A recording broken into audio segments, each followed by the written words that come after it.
Although the Navy acted immediately after the Battle of Midway to drastically change its warship-building policy, placing the aircraft carrier ahead of the battleship as the backbone of surface power, the damage had already been done. We realized too late that a preponderance of battleship strength could not strategically affect the outcome of important campaigns. Every type of surface vessel was at the mercy of carrier-borne aircraft, and American strength in carrier aviation increased by fantastic leaps and bounds. Although constantly exhorted to backbreaking efforts, our industry could do little to contest the monumental production of America's shipyards. Up until immediately after World War I, Japan, as one of the three great naval powers, maintained a surface navy centered around powerful battleship strength.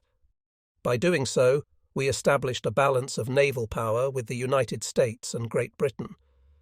With the international conflict over, in 1919, Japan turned to its new so-called Hachi-Hachi fleet plan, which was to give our nation the strongest fleet afloat. The to-be reorganized navy would center around 8 battleships, Hachi, including the Mutsu and Nagato, and 8 new battlecruisers, including the Akagi and Amagi, which were then under construction. At the time, our largest planned battleship exceeded by a considerable margin any foreign ship, for we were to construct a giant dreadnought of 48,000 tons. However, because naval air power in 1919 was restricted to auxiliary activities, the Hachi-Hachi fleet plan called for only 2 small aircraft carriers of 12,500 tons each. In 1918, 1 year before the Navy drafted the Hachi-Hachi fleet plan, we laid the keel for the Hosho, Japan's first aircraft carrier. On March 16, 1923, Lieutenant Shunichi Kira, later to become a vice admiral, became the first Japanese pilot to land on a carrier deck when he brought a plane down on the Hosho. Because the Washington Naval Conference restricted the maximum tonnage of our battleships, we modified our broad naval program and planned to convert the battlecruisers Akagi and Amagi into large aircraft carriers, the latter as the Kaga. In 1927, we decided to expand our carrier strength with the new Ryujo, bringing our total to 4 fleet aircraft carriers. Again, international events interfered, for the London Naval Conference of 1930 imposed further restrictions on our warship expansion. In 1934, after the adoption of the London Naval Treaty, we instituted the second supplemental plan, which called for the powerful carriers Soryu and Hiryu. Although it seemed as if the Navy would finally receive the large and fast warships it coveted, the limitations of the 2 naval treaties by which we were bound halted further construction for 2 years. Late in 1936, the disarmament treaties were abrogated, and the Navy instituted a new construction plan which called for maximum shipyard efforts. Under the third replenishment plan, popularly known as the Martisan Plan, we began the actual build-up of the fleet into one of the world's greatest sea powers. Included in the new program were the famous super-dreadnoughts Yamato and Musashi, and the aircraft carriers Shokaku and Zuikaku, both of which exceeded by a considerable margin the performance and efficiency of the Akagi and the Kaga. In 1938, we planned the construction of 2 additional Yamato-class, 74,000 tons battleships, and an outsized aircraft carrier, the Taiho, with unusually heavy armament. By 1939, our shipyards began the conversion of large merchant vessels into aircraft carriers. The first of these ships to be so altered, the modern passenger ship Kasuga Maru, was followed by Japan's 2 largest passenger ships, the 27,000-ton vessels Izumo Maru and Kashihara Maru. 4 additional commercial vessels, each exceeding 10,000 tons, were brought into the carrier conversion program. Because of the changing international situation in 1942, the Navy called for a speed-up of the wartime construction plan of 1941, under which we added to our shipbuilding program 1 more aircraft carrier, the Hiryu-class Unru. Early in 1942, however, the Navy still regarded as its priority weapon the heavy, fast battleships, and ordered construction to begin on another 74,000-ton battleship, 2 new type battleships, 2 30,000-ton aircraft carriers, and one 17,000-ton aircraft carrier. The devastating defeat at Midway forced a halt in the new construction program, even as the shipyards worked on the keels of the mighty new warships. The Navy abandoned further work on the fourth Yamato-type battleship, then in its initial stages, and ordered a halt to all battleship construction. The third, 74,000-ton battleship, the Shinano, was converted to the greatest aircraft carrier ever built. The ship failed to see combat, for on her maiden voyage on November 28, 1944, she was crippled by the American submarine Archerfish and sank the following day. To provide carrier aviation across the Pacific expanse, the Navy also ordered 15 new Hiryu-type carriers and 5 Taiho-type carriers. Our efforts came much too late, due to a combination of circumstances, including the stoppage of raw materials to the homeland and the increasing bombardment of our shipyards by enemy planes. Only 4 of the 15 planned Hiryu-type carriers came off the ways. None of the planned Taiho-class carriers was completed. The following table lists the entire carrier strength of the Japanese Navy up to the close of the Pacific War. This material was compiled from official documents on August 15, 1945. Especially significant in the first half of 1942 were the great battles of Midway and the Coral Sea. These 2 vital engagements were decided solely by the weight of air power, despite the commitment of numerous opposing land and sea forces. Despite this obvious superiority of combat aerial forces to other armaments, however, the United States and Japan failed equally to evaluate properly the significant role of air power in these 2 engagements.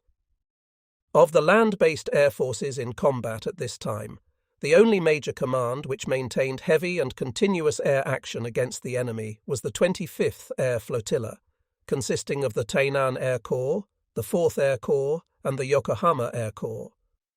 The headquarters of these forces was at Rabaul and was under the command of Rear Admiral Sadayoshi Yamada.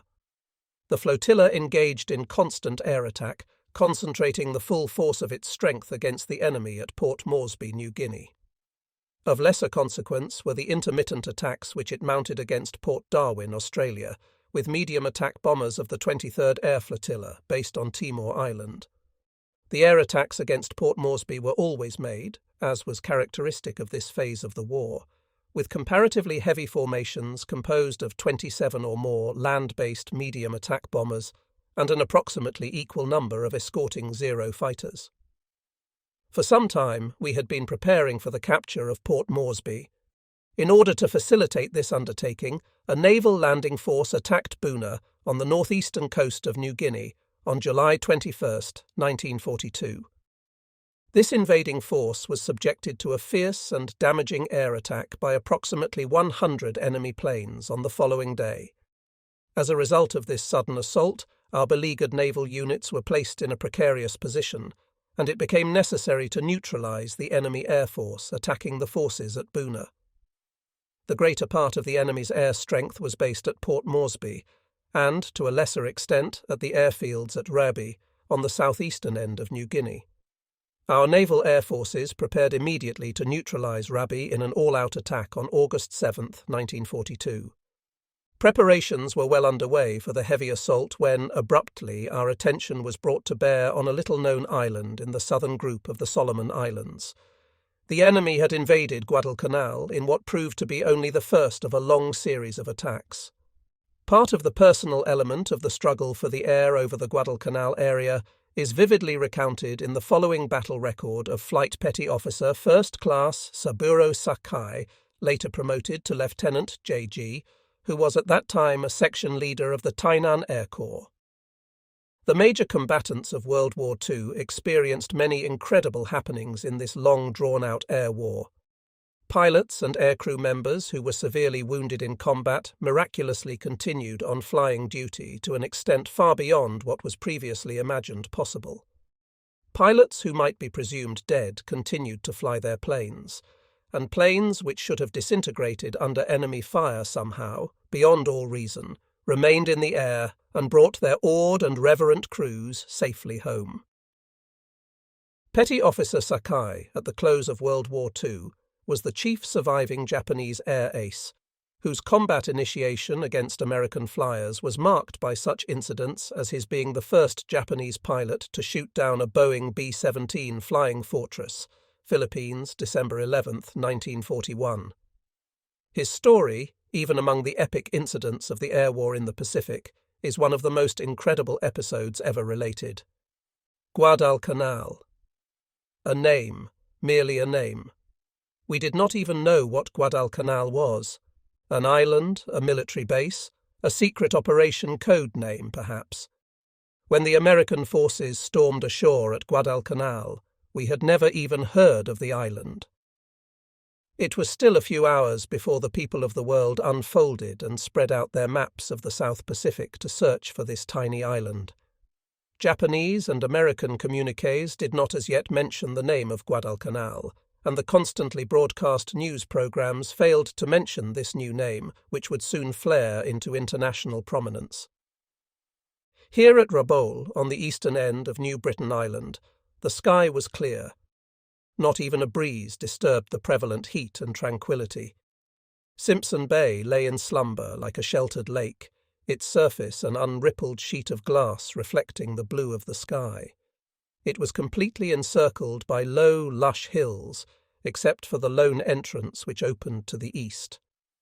At the northeastern shore of the bay, threads of white smoke drifted lazily upward from the temporarily stilled throat of a volcano. The smoke gleamed and shone as it caught the rays of the scorching sun.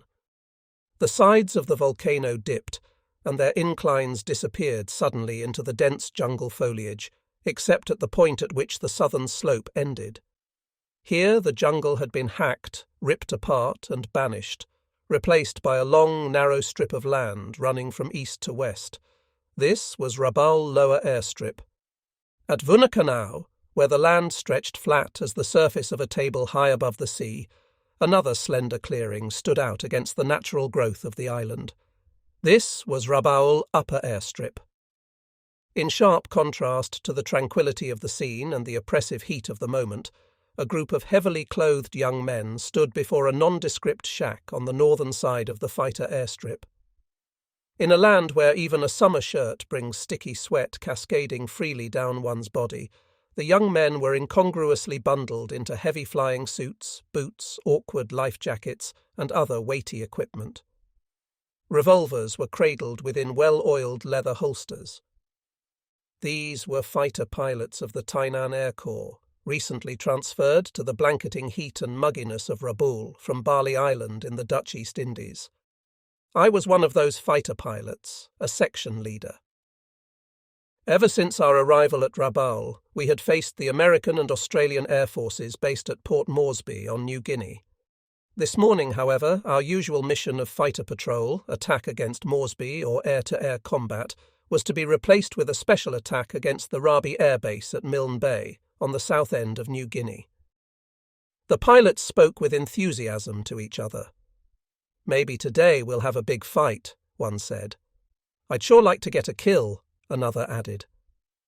Our pilots were understandably eager to engage the enemy fighter planes in combat. The results obtained with our Zero fighter against enemy airplanes had been so amazing that often the enemy appeared openly to fear our arrival and, at times, had even refused to join combat. As we checked each other's equipment and made the final preparations for takeoff to escort the bombers which would attack Rabi, a messenger ran past us into the operations room with a radio message. Whatever it contained obviously created a major stir among our officers. We could see Captain Masahisa Saito, our commanding officer, Yasuna Kozono, the air officer, and Lieutenant Commander Tadashi Nakajima, who was to command today's attack, gathered around a large map spread hastily on one of the desks. We listened closely to the conversation of the officers, and every now and then could catch the words Guadalcanal and Tulagi. These were strange names. "Where is Guadalcanal, sir?" asked Flight Petty Officer Hattori, second class, pilot of the second fighter in my section. "I don't know," I replied. Then, to the group of petty officers and pilots, "Does anybody know where Guadalcanal is?" No answer. Only a shaking of heads. Hattori spoke up again. Nobody knows. Then it cannot be an important place. But the officers within the operations room appeared very serious. One of the officers came out and ordered all pilots to line up immediately. Captain Saito came out. At 05:25 hours this morning, he said, a powerful enemy invasion force under heavy cover attacked Lunga Roads, Guadalcanal Island. This is the second island from the south end of the Solomon Island group. Tulagi on Florida Island, which is northeast of Guadalcanal, was also invaded. On Guadalcanal, our engineers have been in the process of constructing an airstrip. At Tulagi, our air units are seriously threatened. The main force of the Yokohama Air Corps, belonging to the 5th Air Flotilla, is stationed on Tulagi. In addition, at the time of the invasion, there were about 10 flying boats and 10 seaplane fighters on the island. The situation is extremely serious. Our naval forces operating in the Rabaul area have been ordered to engage the enemy immediately, in full strength, and to drive back the American invasion forces at any cost. Captain Saito stopped for a moment, then continued. Our fighter plane units have been ordered to escort the land-based medium attack bombers, which will attack enemy ships. Certain fighter groups will precede the bombers and their escorts into the battle area as challenging units, to draw off the American fighter planes. It is about 560 nautical miles from this base to Guadalcanal Island. This will be the longest mission you have ever been called upon to fly. You will be taxing your airplanes to the utmost, and I want every pilot to take maximum precautions to conserve fuel. Captain Saito was finished. As we were already prepared for immediate takeoff, the only change in our plans was to receive the exact location of the battle area, and to prepare the necessary air maps for each pilot. I began to outline the course we would follow to Guadalcanal, noting the great distance our planes would be flying. Guadalcanal is along a string of isles. This won't be any trouble. Just before we climbed into the Zeros, we were given a special briefing by Lieutenant J.G.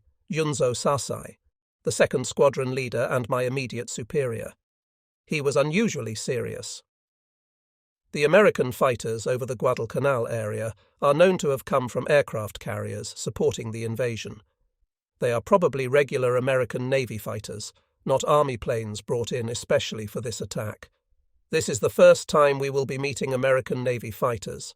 Be careful and never lose sight of my plane. United States naval planes. Just to hear that we would meet them excited me.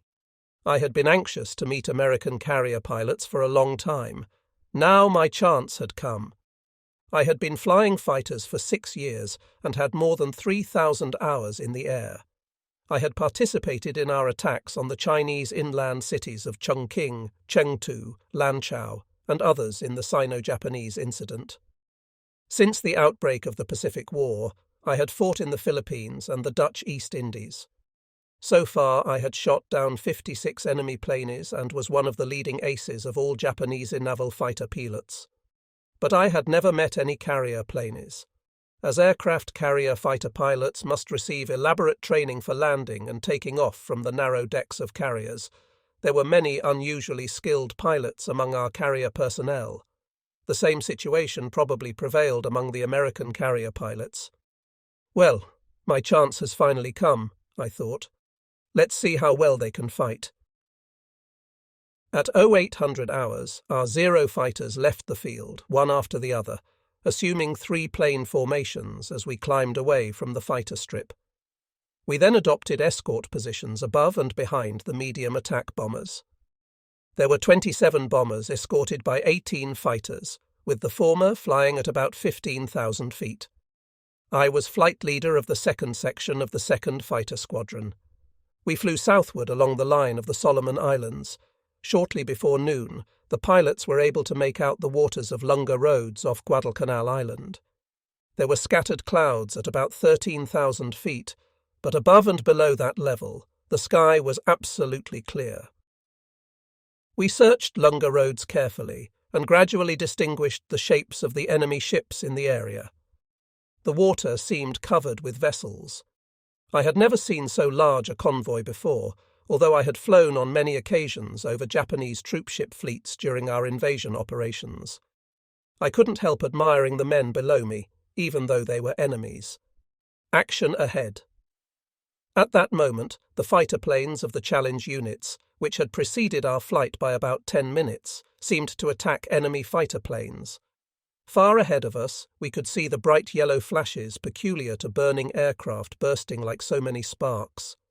7 or 8 lines of smoke streamed down toward the ground, drawing graceful, curving arcs in the sky. Somebody's airplanes had been shot down, but it was impossible at this distance to tell whether they were ours or those of the enemy. The dogfight broke up quickly, and we could no longer see any aircraft, friendly or enemy, in the air. Seeing the sky clear of enemy fighter planes, our attack bombers suddenly began shallow dives toward the enemy ships, picking up speed as they prepared to bomb. Because of the sudden change in plan from the original schedule to attack Rabi, our bombers had not had time to replace their bombs with torpedoes. Consequently, they would make high-level attacks. It might go well, I thought, even though torpedo attack was invariably more successful than level bombing against ships. The absence of enemy fighters meant an uninterrupted run for the bombers. Unexpectedly, 2 enemy fighters appeared, headed for our fighter formation. I swung down to attack, and the enemy planes quickly left the area. I had to curb my desire to pursue the enemy fighters, recalling our leader's instructions given to us just before takeoff. Biting my lips in frustration, I climbed back to the formation and resumed my position. Ahead of us, the bombers seemed to lurch slightly as each aircraft released its deadly load. The formation was bombing en masse. The missiles hurtled down toward the enemy ships, and the bomb spread successfully covered the enemy convoy. But only a few of the bombs appeared to hit any ships. We could see about 80 large ships in the enemy fleet.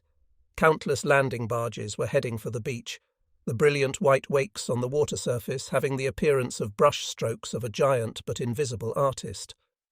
Although it had been only 5 or 6 hours since the enemy invasion forces had stormed in to land on Guadalcanal, what appeared to be enemy anti-aircraft fire could be seen coming from guns on the island. I was amazed at the ability of the enemy to place his anti-aircraft weapons on shore so rapidly. From what we had been told about mass invasions, it took about a week to complete the landing of 30 ships. That was the time required for our army to unload 30 vessels during the landings at Soerabaja in March of this year. Our speed of landing was far behind that being carried out by the enemy below me now.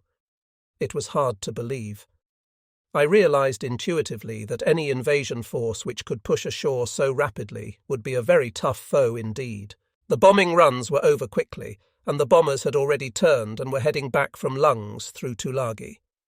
The fighter escort swung into position to protect the bombers. I had not yet fired a single bullet or cannon shell. Without warning, a group of enemy fighters jumped our formations from above. We could see the tracers spitting through our formations. With this first burst of fire, the fighter planes of both sides, about 30 in all, instantly broke formation. Planes scattered in all directions as our Zeros tried to break free of the attacking enemy. About half the planes in the air could be seen. As I pushed the stick hard over and rolled away, I noticed several aircraft plunging earthward, trailing streaks of black smoke. I managed successfully to dodge the attacking fighters, but in doing so lost sight of 2 of my boys. Damn it, I thought, angry at myself for losing sight of my own pilots. I twisted around and, far below, I saw 3 Zeros pursued by a single enemy fighter.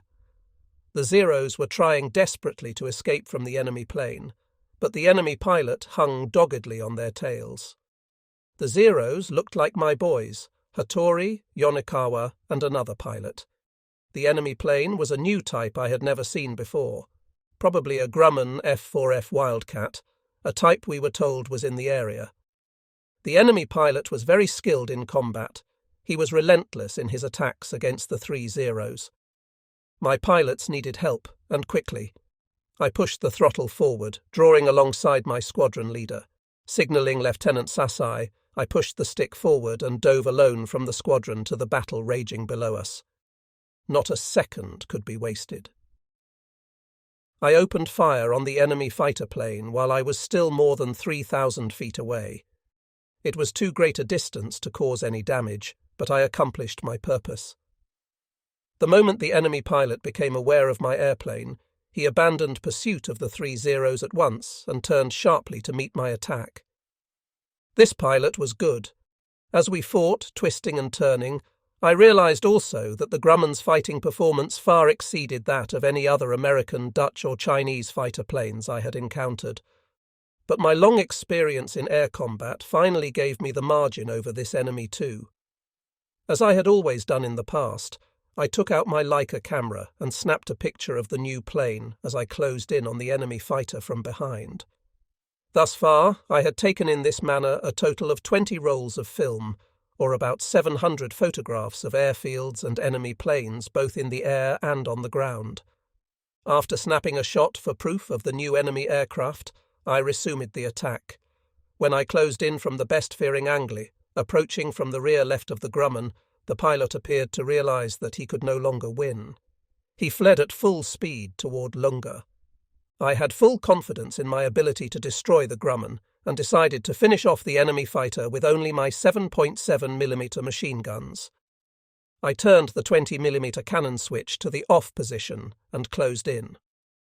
For some strange reason, even after I had poured about 500 or 600 rounds of ammunition directly into the Grumman, the airplane did not fall but kept on flying. I thought this very odd. It had never happened before, and closed the distance between the two airplanes until I could almost reach out and touch the Grumman. To my surprise, the Grumman's rudder and tail were ripped to shreds, looking like an old torn piece of rag. With his plane in such condition, no wonder the enemy pilot was unable to continue fighting. Even as I studied the condition of the Grumman's tail, my Zero pulled ahead of the enemy fighter. I slid open the canopy and turned to look back at the enemy pilot.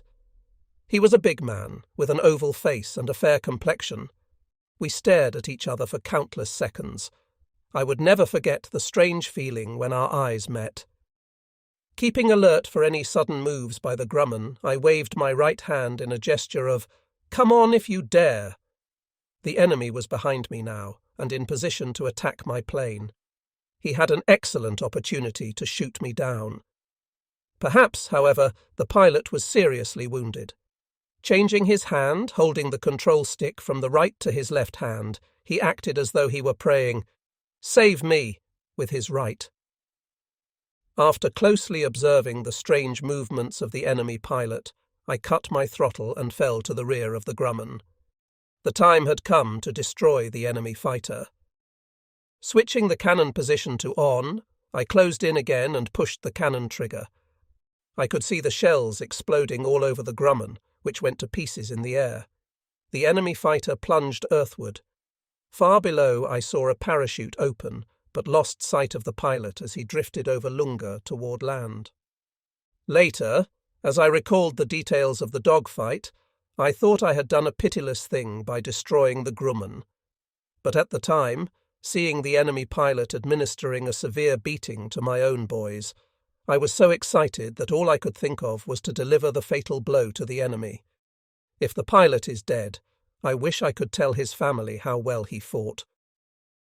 As soon as the fight had ended, I realized my altitude was much too low for safety. As quickly as possible, I rounded up the pilots in my section. As we closed in toward each other, I took the muffler from my face to identify myself. They appeared overjoyed to discover I was unharmed. No sooner had we climbed in formation above the cloud layer at 15,000 feet than tracer bullets sprayed about us. The bullets were coming from our rear left.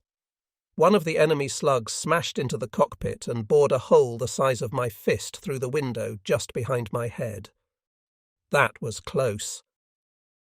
Apparently, a 2-seat Douglas SBD dive bomber had followed us as we were climbing. Hiding in the clouds, he swung up to attack as soon as we had broken above the cloud layer. We climbed rapidly and swung around to attack the SBD from the rear and high above. After the first burst, the dive bomber began to fall out of control. We reorganized our formation and continued on toward the main battle area. About 6 miles ahead of us, over what appeared to be Tulagi, I sighted a formation of 8 enemy planes. My exceedingly good eyesight had always proven of great help before, enabling me to spot and make out details of enemy aircraft long before they could identify us. "Enemy planes!" I warned my pilots. I could tell they were enemy aircraft by the formation they held, 2 formations of 4 planes each, maintaining an altitude of about 18,000 feet. If the enemy formation had been aware of us, they would have immediately turned and pressed home an attack, taking advantage of their higher altitude. But it appeared that they had not sighted our fighters approaching them from below to their rear. If they are to fight, I thought, they must spread out their present formation. No, they are narrowing the space between planes. They do not even know we are closing in. This is a chance to hit them hard. If I can shoot down 2 planes from each formation in a single attack by surprising them from their rear and below, I shall be able to take care of half of them by myself, and my boys will take care of the rest. I pushed the throttle lever as far forward as it would go, building up maximum speed. It didn't matter if the other Zeros fell behind. Speed is of paramount importance in a battle, and I could not afford to let the opportunity be lost. There was a good reason to follow this procedure.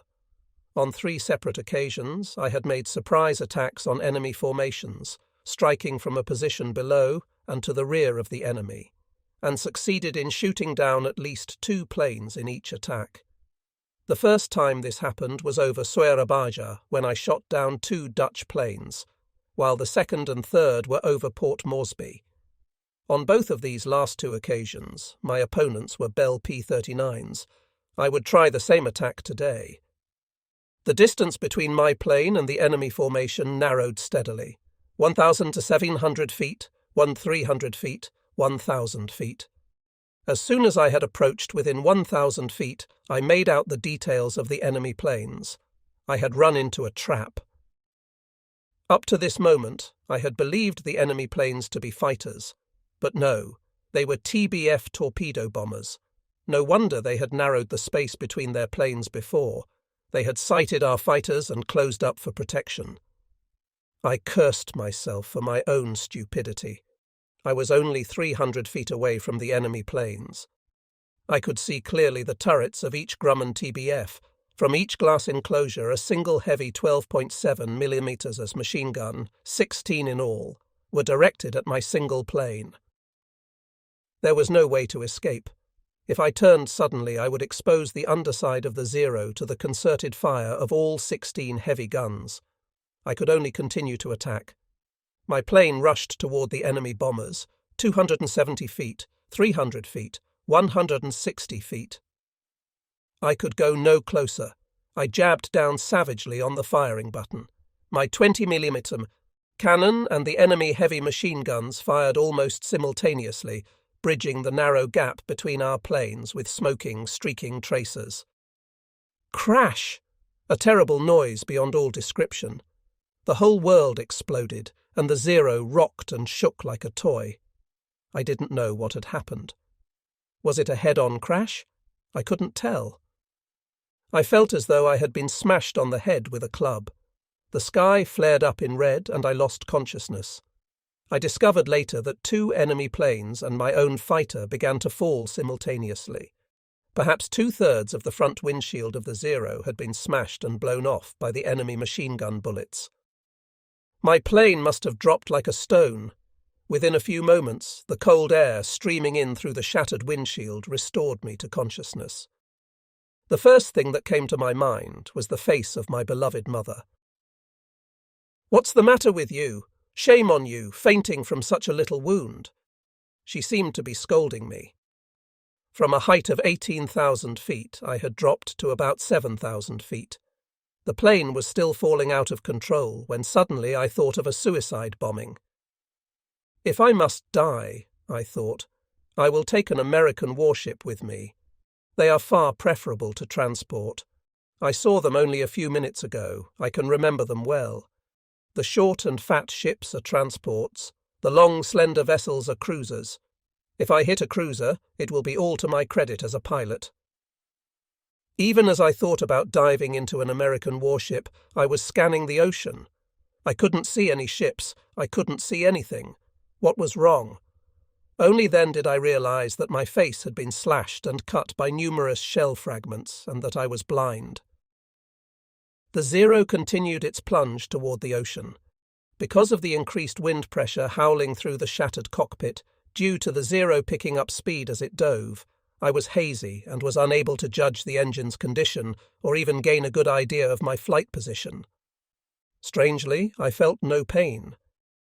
Unconsciously, from force of habit, I pulled back on the control stick.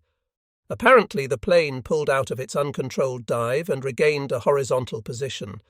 The wind pressure through the cockpit eased somewhat. I tried to move the engine throttle lever. My left hand was totally numb. I could not even flex my fingers.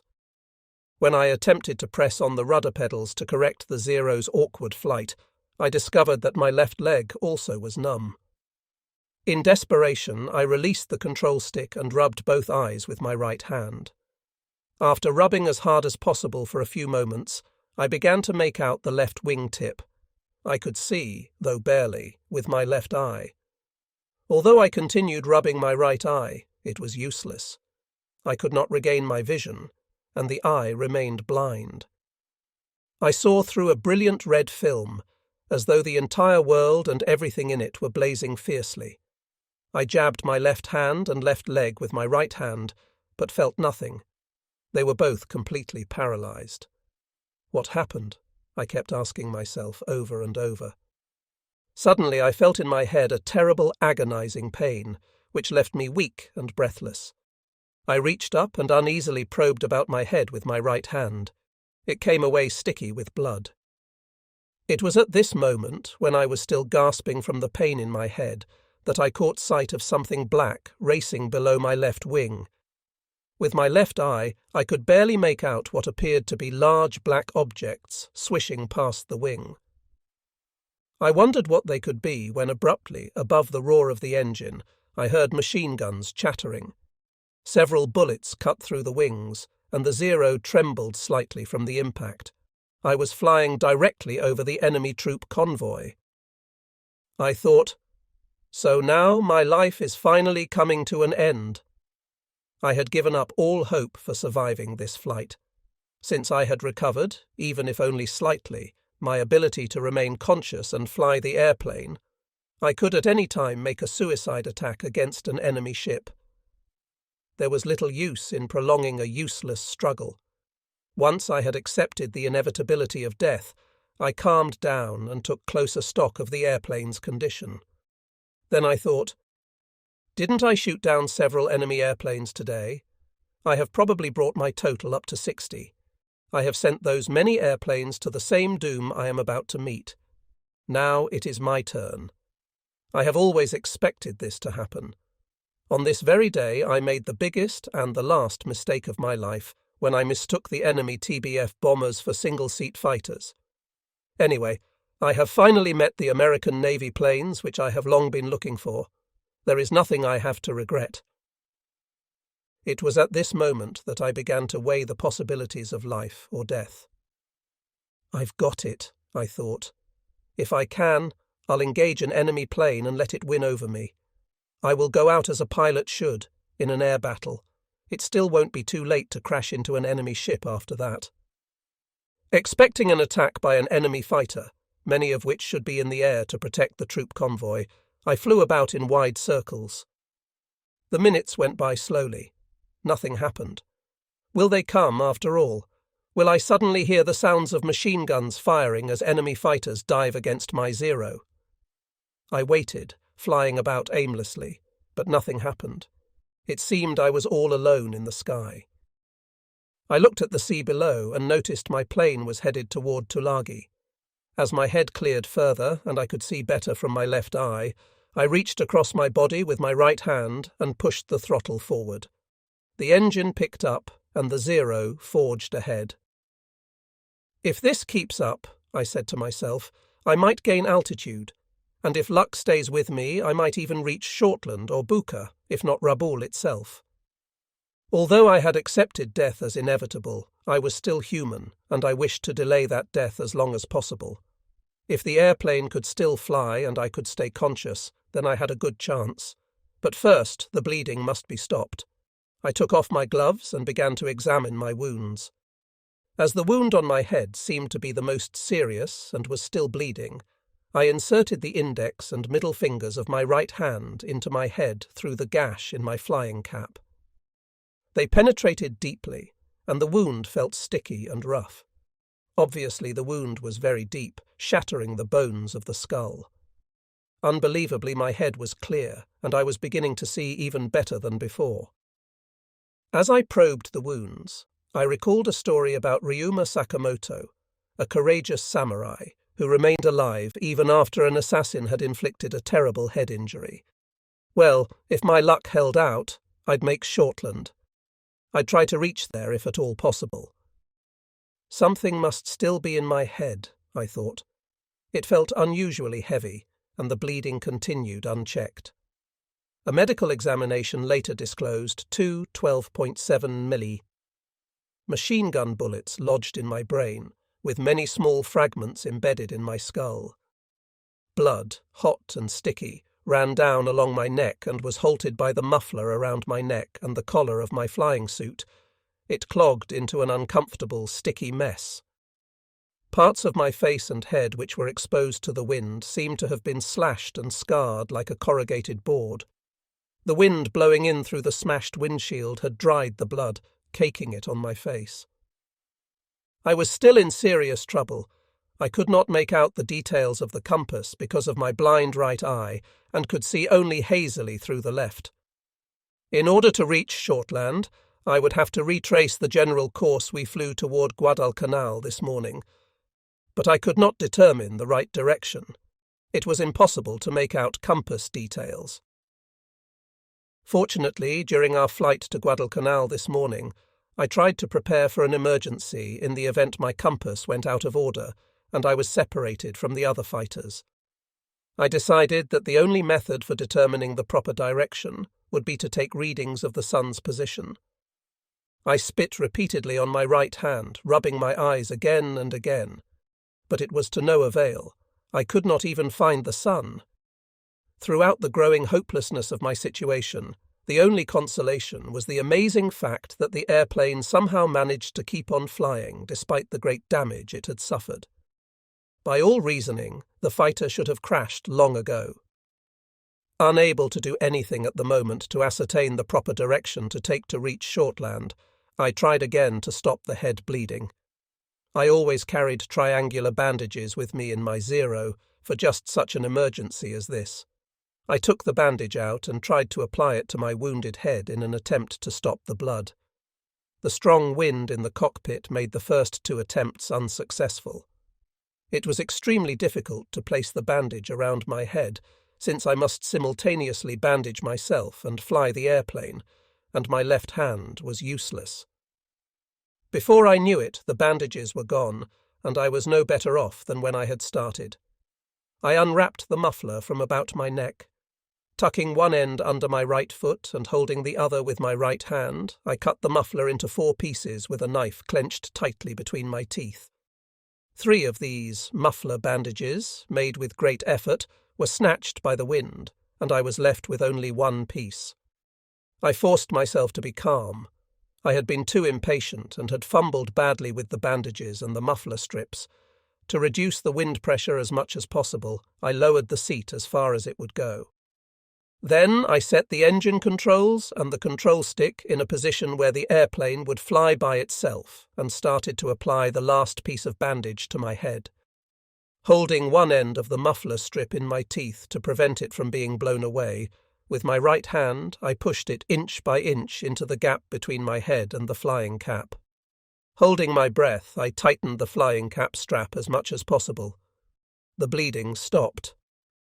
I felt as if my struggle with the bandages had lasted for at least half an hour. Just when I felt I could relax, I was faced with my worst enemy, overwhelming drowsiness. I felt like drifting off to sleep, into a warmth without pain or trouble. I could hardly fight off the overpowering desire to sleep, When finally I managed to keep my one good eye open and look about me, I discovered to my astonishment that the Zero was upside down. Quickly I pushed the stick over and corrected the flight attitude. I knew that if I did not remain fully alert from now on, I would plunge to my death. I slammed my fist against my head. The consequent pain kept me alert for a while. In a few minutes, the excruciating pain in my head increased to an almost unbearable intensity. I felt like screaming. My face felt as though a hot flame were being played across it. I was being burned alive. Even so, waves of exhaustion beat against me, and I began drifting off to sleep again. The Zero wobbled in the air as my hand began to go limp. Even the terrible agony of my wounds could not keep me awake. I was forced to strike my head again with my right fist. Somehow, I kept the Zero in the air, flying straight and level. I was forced repeatedly to hammer my fist against my head to stay alert. Even through my agony, the drowsiness washed in waves over me. Each time, I fought it off by striking my head with my fist. I was fighting desperately to keep alert. I knew I could not keep flying like this much longer. I thought suddenly of my lunch. There was still some left in the cockpit. About 30 minutes before the bomber and fighter formations had arrived at Guadalcanal, I had eaten half of the maki sushi, rolled cakes of rice which I carried on long missions. Half of the food was still there, and it might be enough to keep me awake. With my bloody hands, I crammed the rice cakes into my mouth, forcing myself to eat. I managed to chew and swallow 3 pieces, but when I began to eat the 4th, I suddenly became sick and threw up everything I had swallowed. My stomach would not accept any food. Again I drifted off towards sleep and had to pound at my head to remain conscious. If I kept succumbing to the successive attacks of drowsiness, I knew that sooner or later I would fall asleep, and that would be the end. I would never reach Shortland or Buka. I decided it would be better to return to Guadalcanal and to dive into an enemy ship, rather than drift about the ocean until either I fainted completely or my fuel was exhausted. When I banked and turned the Zero back toward the battle area, my head miraculously cleared. My senses were sharp and I was wide awake. Again, my thoughts turned to my chances of returning to a Japanese airfield. I swung the plane about again and headed it in a direction I thought would take me home. In a short while, I was sleepy again. By now, I was moving almost from habit. For the 3rd time, I turned the plane about and headed for the battle area at Guadalcanal, determined once more to carry out my suicide attack. It was a succession of moments of clear-headedness and overwhelming drowsiness. I repeated the turns toward Guadalcanal, away from the battle area, and back again, and once more directed my plane toward my home base. I was caught in a dilemma between the overpowering instinct of self-preservation and the strong desire to finish this maddening flight with a glorious and honourable death. Somehow, each emotion would win out over the other every few minutes, and I would subconsciously turn the Zero about. I went totally blind again. A shadow of islands, which I had in sight, disappeared abruptly from my view, and then the instrument panel faded before my left eye. I was in the worst possible situation. I could not determine where I was, nor in which direction Guadalcanal or my home base lay. I tried to rub my eyes with spit in the attempt to see again, but when I spat on my hands, nothing came out from my mouth. It had become so dry not even a trace of saliva was left. Everything was going wrong at once. I was lost and totally blind, half paralysed, and with a shot-up airplane. Then the Zero began to buck and pitch, shuddering as it lost stability. I hung desperately on the control stick, trying to keep the plane level by feel alone. Suddenly, I could see again. Lines of white streaked at tremendous speed before me. The Zero was almost into the water. The white lines were the crests of waves whipping by just below the plane's wings. In another minute, I made out on an island ahead of the plane. "God saved me!" I cried. But when I neared the island, it turned out to be a black squall cloud hanging low over the water. I was fooled in this manner several times. I flew aimlessly for nearly 2 hours. Finally, with my head clearing steadily, I was able to read the needle and large letters of the compass with my left eye. My chances of returning to a Japanese airbase were better than at any time since I had been hit. Allowing for a wandering flight on my part, I judged my position to be roughly north-northeast of the Solomon Islands.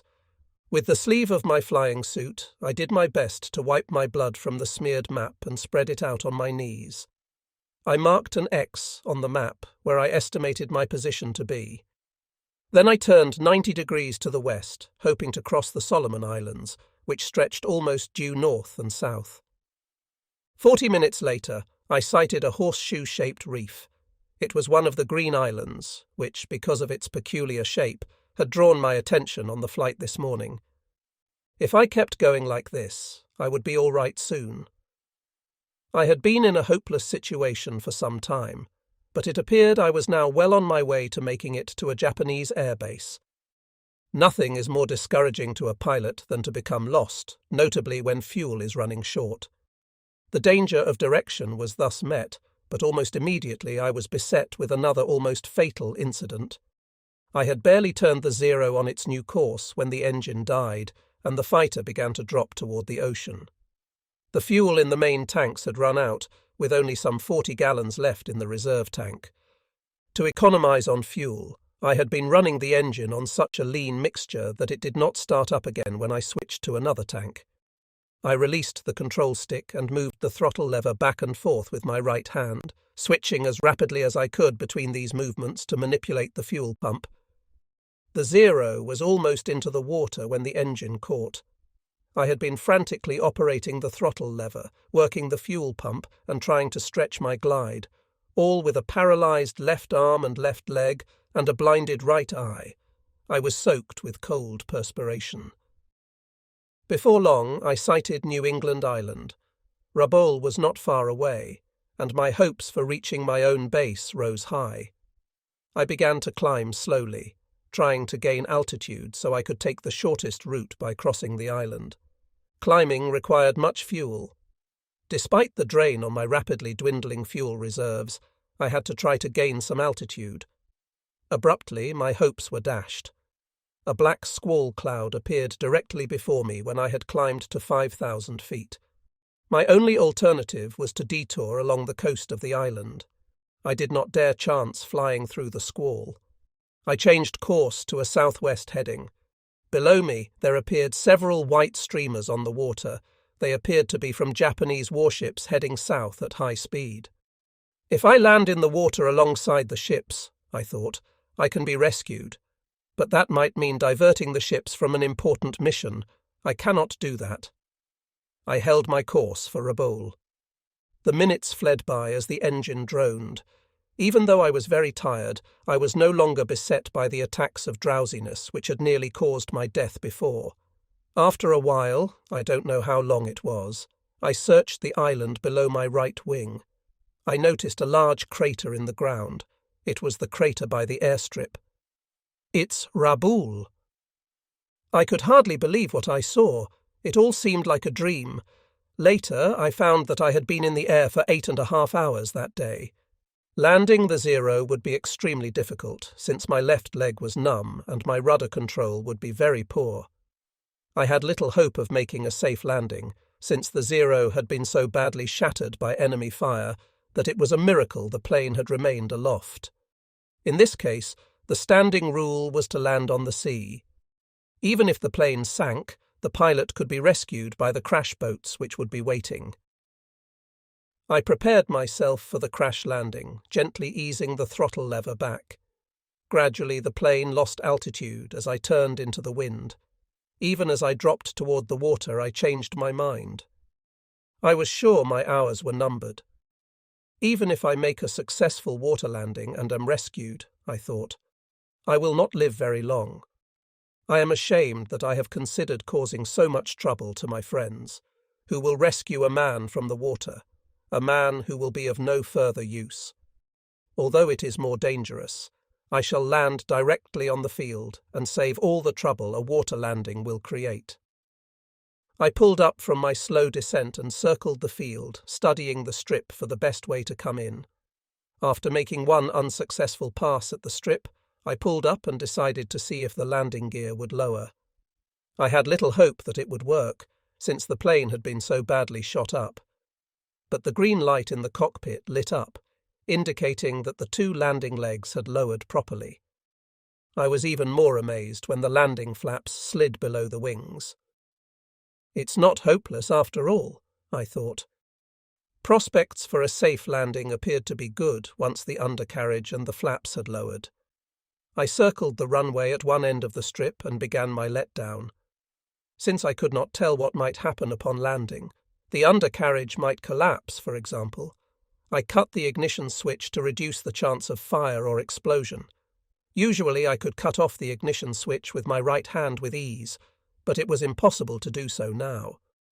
I managed to hit the switch with my right leg, after squirming about as much as my paralyzed left leg and arm would permit. Judging my altitude and my rate of descent by the top of a coconut grove which I could dimly make out, I drifted toward the runway. I controlled the plane in a daze until I thought I felt the wheels strike the ground. Since the ignition switch was already off, the propeller stopped whirling immediately after the plane touched the earth. I could feel the ship slow down as it rolled along the strip.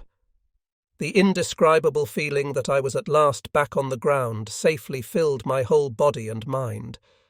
It is a supreme moment that belongs only to a pilot and cannot be explained to anyone else. "I've come home!" The thought surged joyously through my mind. Perhaps because of the sudden release of tension, I felt again the waves of drowsiness washing over me. This time there was no fighting back. I drifted into a dim world of red haze. I remember almost nothing of what happened after that. Before I lost consciousness completely, I felt hands striking my shoulder and voices calling my name. They were shouting, "Sakai! Sakai! Never say die!" Several men clambered onto the wing of the battered Zero. They were Commander Kozono, the air officer, Lieutenant Commander Nakajima, my group commander, and Lieutenant Sasai, my squadron leader. The three men unfastened my parachute and safety belt, lifted me from the cockpit, and carried me gently to the ground. I was told later that my face was bloody and swollen so terribly that I appeared as a strange being from another world, so that even my own pilots feared me and stood aloof.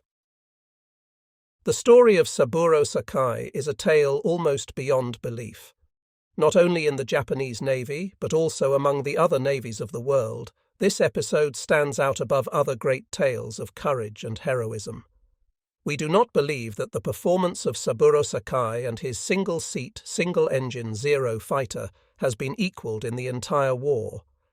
This is in no way a deprecation of other truly heroic air war episodes, with which the writers are familiar. Sakai flew his small fighter airplane for nearly 9 hours, including combat time in which he downed 4 enemy aircraft to run his total kills to 60, and covered a distance of 560 nautical miles during his bitter struggle to return to his home base. The deeds established by Saburo Sakai and the unit to which he belonged testify most vividly to Sakai's unusual skill and to that of his battlemates. It was a skill achieved only through constant combat experience and ably supported by the high quality of the Zero fighter airplane. Sakai remained in a hospital undergoing medical treatment for a year after this battle. He recovered from all wounds except that inflicted to his right eye, the sight of which he never regained. In June of 1944, when American forces launched a massive assault against the Marianas, Sakai was dispatched to Iwo Jima from the Yokosuka Naval Air Group, to which he had been assigned after his hospital discharge. Despite blindness in one eye, he returned to air combat and succeeded in shooting down 2 American Navy fighters over Iwo Jima. He later shot down 2 other American warplanes to bring his total to 64 planes destroyed. Sakai flew with a 17-plane kamikaze mission for an attack on the American Navy's Task Force 58. 13 planes were destroyed by defending enemy fighters before reaching their goal.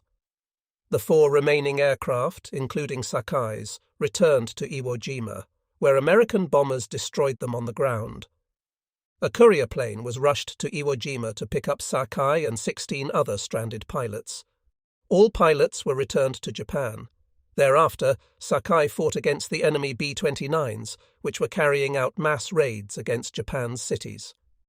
In March of 1945, Sakai, now an ensign, and a fellow pilot were commended by Admiral Soemu Toyoda, Commander-in-Chief of the Combined Fleet, for their exemplary record in destroying enemy planes.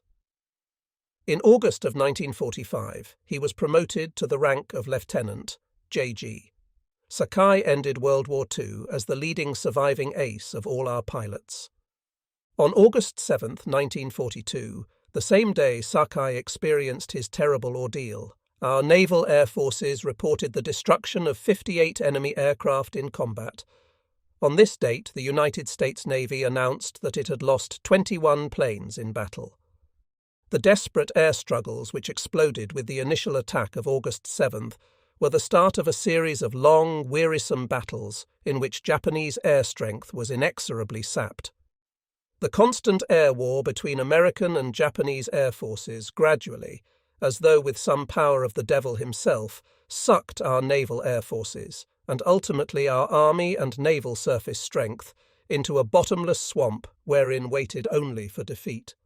One of the most formidable enemies confronting the Japanese Navy in the drawn-out struggle for Guadalcanal Island was its own negligence. The Navy had not considered the many possible threats which might result from a battle in which Guadalcanal and its environs were the stakes, and neglected to construct air bases on the islands which stretched for 560 nautical miles from Rabaul to Guadalcanal. Before the months-long fighting ended in defeat, this scarcity of base facilities proved to be a threat equally as serious as the American air attacks. Our air crews of the smaller bombers were forced to the limit of their endurance, and too frequently these bombers dispatched from Rabaul failed to return because they ran out of fuel. Such incredible missions as that performed by Saburo Sakai, notably in the matter of flight endurance, came to be regarded as the rule and not the exception. Bomber crews soon weary of the strain of missions from which their return was mathematically doubtful and often, in the cases of their flying mates, impossible. We could not maintain the pressure indefinitely, even with the experienced and excellent air crews which were thrown into the fierce struggle for the vital Guadalcanal Island. Medium bombers and Zero fighters based at Rabaul had sufficient range to attack American forces in the Lower Solomons and still return. Our Type 99 dive bombers, however, were dispatched in missions on which their crews despaired of survival. Simply stated, the airplanes could not carry sufficient fuel to make the round-trip flight from Rabaul to Guadalcanal and return. Within 2 days of the American invasion, we lost 18 Type 99 bombers, but only a few planes fell to the enemy's guns. Their fuel ran out as they struggled to reach Rabaul, and all bombers crashed. It was a terribly depressing situation. At the outset of the invasion, our Zero fighters were superior in almost every respect to the American planes which they opposed, yet their combat effectiveness was steadily being sapped by the strain which the pilots suffered from too many hours spent in the cramped confines of the planes' cockpits.